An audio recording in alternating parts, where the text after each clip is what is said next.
पुस्तकाच्या विभागात बदल करण्यासाठी मूलभूत नोंदीमध्ये ग्रंथपुस्तकांविषयी मूलभूत नोंदी येथे पुस्तक विभाग या मेन्यूवर क्लिक करा।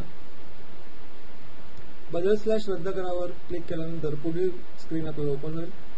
पुस्तक विभागामध्ये तुम्हाला जर ड्रॉपडाऊन वरती क्लिक केले तर भरलेले विभाग आपल्याला इथे ड्रॉपडाऊन लिस्ट मध्ये दिसू शकतात। त्यातून आपण तो निवडू शकता की तुम्हाला या नोंदीमध्ये बदल करायचा आहे। ही नोंद तुम्ही इकडे सिलेक्ट करू शकता।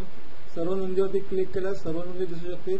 शोधा बटनावरती क्लिक केल्यानंतर तुम्हाला ती पर्टिक्युलर नोंद ग्रीड मध्ये ओपन होईल। येथे रद्द करा बटनावरती क्लिक केल्यावरती आपण ही नोंद किंवा हा विभाग डेटाबेस मधून रद्द करू शकता। बदल करावरती क्लिक केल्यानंतर इथे आपल्याला जो बदल करायचा आहे तो आपण इथे बदल करू शकता। रो / कॉलम हे ग्रंथालयाने भरण्याची आवश्यकता नाही। हे प्रकाशक हिशेबनी सॉफ्टवेअरसाठी आपण प्रोव्हिजन केलेलं भरायचं असेल तर तो आपण इथे भरू शकता। जतन करा बटनावर क्लिक केल्यानंतर ही नोंद डेटाबेस मध्ये सेव्ह होईल।